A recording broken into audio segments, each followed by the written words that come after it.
Alright, here we are with Renato, 11-year-old Warmblood, who's lost a little bit of his confidence in going forward, a little bit of confidence in himself.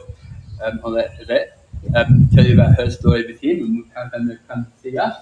A very common problem that we all get to inside ourselves and inside our horses, where we get stuck at a certain place or a certain part. You feel like you've reached the peak of your performance and you can't go any further than that.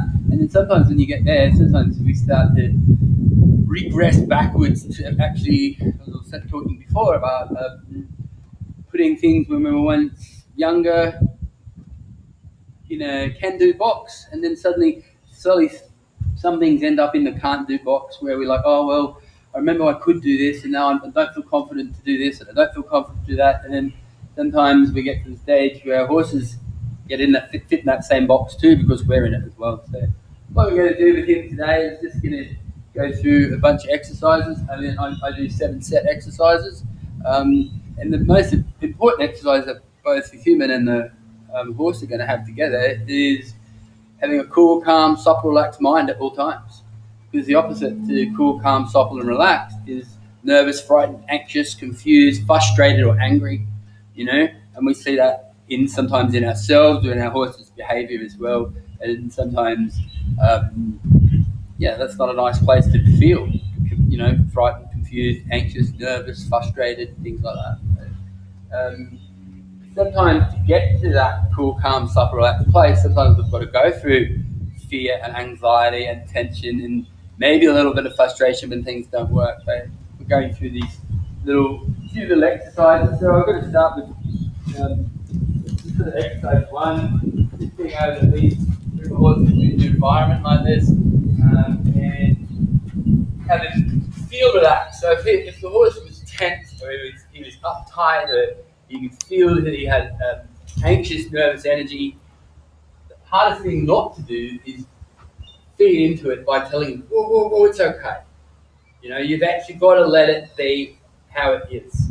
You've got to own, I'm okay. Like to think about yourself as a lead mare in a pack. If she gets anxious, the whole mob does. There's something to be wary about. But if the horse starts to get this anxiety or tension or his frustration or whatever up, you can't feed into it. You've got to see it. Don't let him drag you into that ball. And that's sometimes the hard thing. Yeah. Like even just what he just did there. He took a deep breath in, deep breath out. So I've been standing here relaxed as best I can. A good method sometimes to have that, like sometimes when a horse starts to get nervous or he gets frightened or anxious and he wants to jump on top of you, that's the next thing. And then we've got the horse like this and we're holding him like that, and you can see straight away there's tension down that way, straight up. So what I like to be able to do is, if I've got a horse and it's walking behind me, I'm going to stop and I'm going to be that lead horse and I'm going to just say, get out of my way. So straight away the horse is starting to, I'm not some little gopher on the end of the lead hanging on for grim death and trying to control that 500 kilos. And trying to get him to feel confident and secure and calm in my company by actually saying, with my back turned to him, like a lead mare would do, get out of my space. Get out of my space, don't do it over there. And then she decided to walk off like this. He'd then start to follow in a nice, relaxed way. And if I started to just walk off a little bit quicker, I was going to get him to start to follow me a little bit quicker. And if I slowed down to here, and then even if I stopped and I backed up, and I've got that horse sort of getting out of my way. That is, he does that pretty well, and he's came into this new environment pretty good. He's handled it pretty good. He's obviously, he's 11 and he's been around different places. It takes him out of his place. The next thing I want to do is want to see how he handles a stimulus. Yeah. All of a sudden, something comes up and starts to do this. Right? So all of a sudden, we could start to see the horse nervous, frightened, anxious, and confused. But just before, he was cool, calm, supple, and relaxed. And all of a sudden, there was a trigger in there that triggered, oh my God! And, it didn't take much, but I needed to be able to get him to become great to something like this, And we can see how athletic he actually is when he chooses to be, But then also, we don't want to get to the stage where we've got the horse so desensitized he's not sensitive. Because it could be a double-edged sword where he's so quiet that I want a bit of that lift and energy and all the rest of it, but I also want him to be able to, like a light switch, I can switch it on and I can switch it off when I choose. You know what I mean?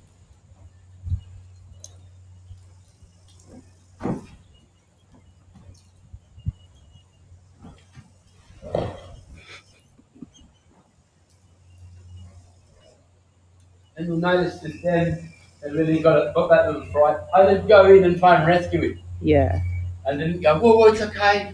And then I can't nurse him through it, because sometimes when we get to the stage where we're jumping in and rescuing, and we're trying to rescue ourselves. We're trying to tell ourselves it's okay, it's all going to be okay. We're crossing our fingers and we're like, oh my god, it's all going to be okay. So we're doing it for our own sake. I know. Yes, we are. Yeah. It's that mother instinct. Yeah, it is. It's okay, I'll help. I'll jump in and help. And a lot of us are doing that as well because we're trying to save our own anxiety. Because I don't want it to escalate any more than that.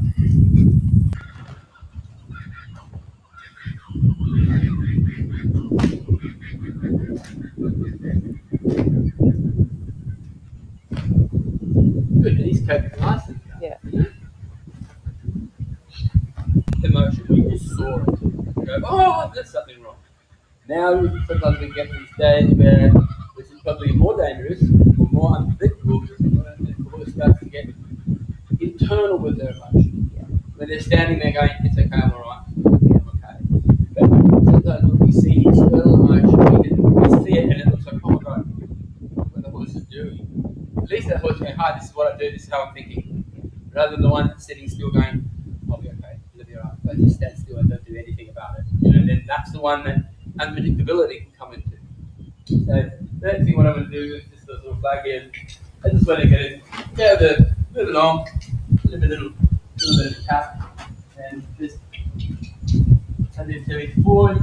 I can start to tap the flag around him, toss it over until he's okay with it, things thrown all about him, and I can start to change sides with him.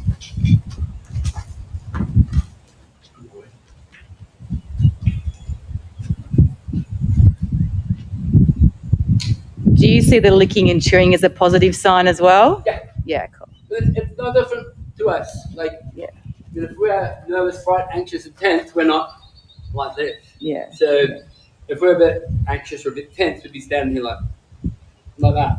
But it's all of a sudden when someone goes, oh, okay, their mindset and their frame of mind has changed to become relaxed rather than braced and holding their breath and taking short little breaths. And a lot has got to do with how we breathe when we're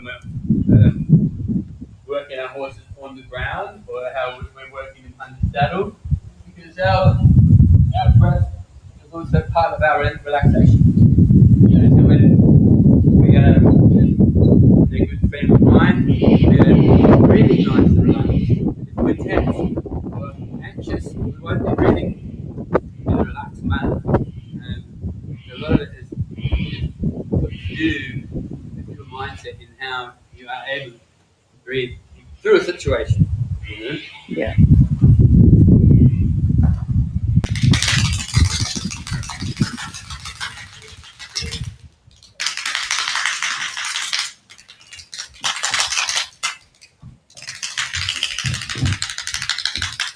So again, inside of exercise one, it's just a stimulus. All of a sudden, the other things can make much noise. And all of a sudden, this starts to make a bit of noise. So we spoke before about the can't do and the can do box. So all of a sudden, just at the moment, you're into the can't do box. Yeah. But when we start to shift one or two things from the can't do box over into the can do box, you start to get more confident. The horse starts to get more confident. And then you're like, oh, remember that 2 weeks ago we couldn't do this, we couldn't do that? Now, he can do it. Now, if you're starting to turn around and go, wow, I feel more confident. So does he. Yeah. You know what I mean? Yeah. So again, him being able to get through a couple of things, you'll be able to get into a couple of things. And it doesn't always go that way. Sometimes the horse helps you get through a little hurdle, and sometimes you'll help the horse get through a little hurdle.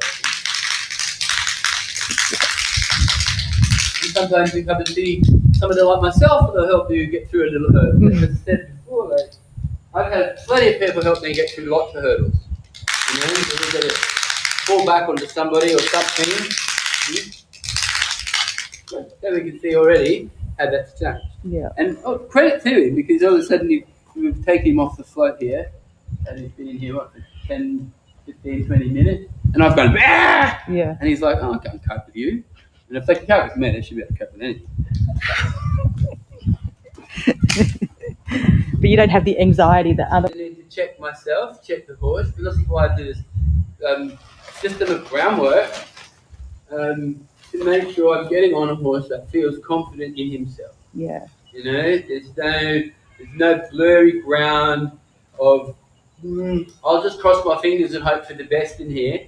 I don't want to feel any of his anxiety or any of his tension or any of his confusion. So when I get up there, I've also got all my aids and cues sorted out from the ground up. So I'm not getting up there and asking him a question that he has no idea the answer to. You know? Yeah. And then sometimes we can go along with a horse like where you're at with him and got up to sort of a medium kind of level, and then because there's maybe in the training there might have been some previous memory behaviours of either negative or positive stuff, and that means there's a little bit of loopholes or potholes, if you want to call it, in the foundation of the training, which will always leave it here. Yeah. No, we're up to this level. I don't want to move from this level to that level. But unless all of that is solid, you'll always fall back to your weak point. Yeah.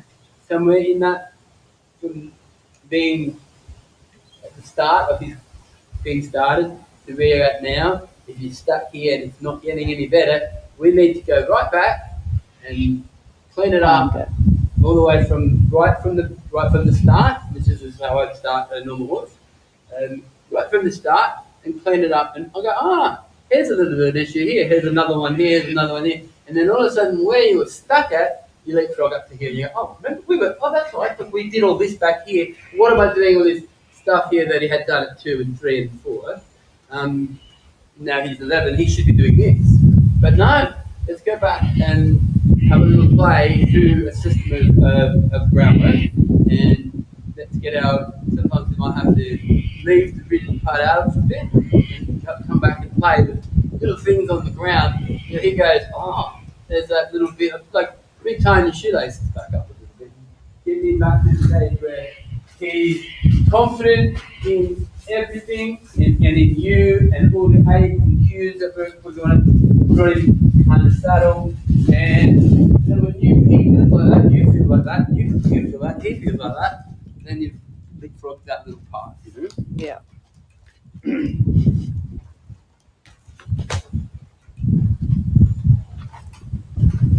And that's just a little bit of an example of some of the things that you can do inside of exercise 1. As I said before, 7 exercises I do on the ground. Exercise 1, cool, calm, supple, relaxed mind, stimulus control. Whether it's bag, flag, tap, with your obstacle clinics where, you know, horses learn to go over lots of different obstacles. And also people too, because they're like, I'm not going up to the seesaw, I'm not going to do that. What if he does this? You know, that's the can't do box. And sometimes we restrict our horse's ability sometimes because we go, I'm not confident to do that. But then slowly just chip away at it. You go, I feel confident to do it now because I can do it.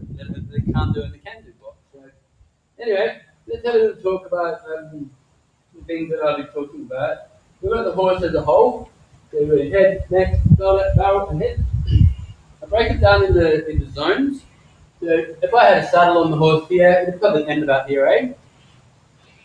So, and I would be sitting here. Then when I'm riding the horse, my hands would probably be about here somewhere. So everything behind the saddle, And I call zone C. Everything from the back of the saddle to where I sit, I call zone B. And from where I sit to where my hands are, about here, I call zone A. So the same thing with me. Everything say below my waist, I call zone C. Everything from my waist underneath my chest, I call zone D. And everything from underneath my chest to my hands and my head would be A. So if I was on a horse like this and I just did that would be my A zone. Okay? My B is still straight. Then I'd be able to turn my B zone and then turn my C zone. And each exercise that we start to do has a different zone to it as well. And exercise 2 is we've all seen it at some stage, lateral balance functions all left to the right. So I did pick up on the rein and comes outward in the outward semicircle, and it picks up and it's just going to hold to here. And what I'm looking for here is that I get the horse's physical bend and also his emotional bend. I want the horse to be present mentally inside the bend. So that what I mean by that is when I asked for the bend, when she gave it to me, I get his eye to come. So basically, when I let go of that rein, if I let go of that rein, I wait here until I start to see. I don't want to bend his feet. Just pick up and hold here. Pick up and hold and just wait. But at the moment, he's bent, but mentally he's over there. Right? And now I'm not gonna pull or tug or jerk or pull any harder. I'm gonna wait right there, right? Sit even that little bit of breath. Now there's something a lot more important going on down there. Now when I'm on a horse and I ask on a left rein, the most important thing is the left rein. Nothing else. Right? So again, I've got him what we might call physically bent, but he's not mentally bent.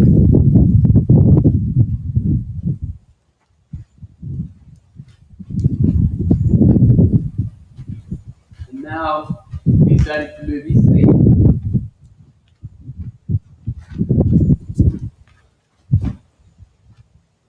Good, I'll take that one. Right?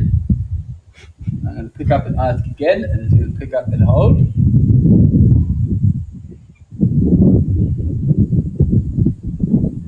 Sit there and we'll wait until. And doing this exercise is good because it also shows you where else your horse's mind actually is. You know what I mean? It's over there, it's down here. You know, it's not. Right? There's zero weight in my hand at the moment, but mentally there's no bend. Because I want the horse, each exercise I do, to be mindful inside the exercise. So I'm not going, okay, well, he's not doing it, I better put on a set of draw reins. Or he's not doing it, I better put on a set of spurs. Or I better get a bigger whip. Or, so we're starting to using devices to force a horse to do something.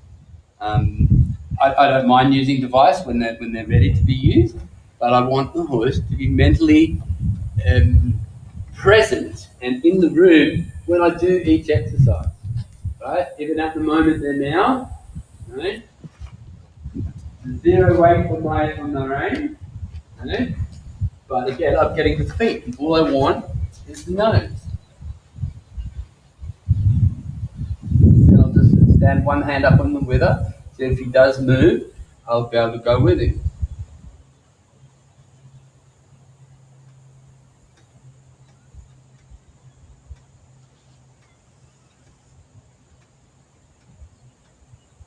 Right. He gave me the bend, but he wasn't quite mentally present, huh? Yeah.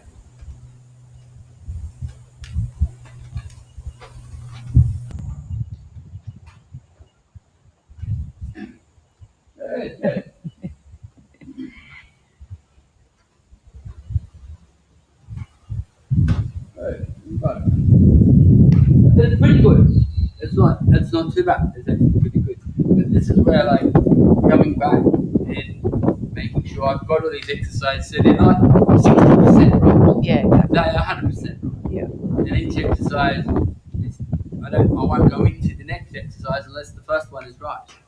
And then the second one is right. And then the third one is right. And there's different parts to each exercise too. So even with this one, I want to also, because I've got to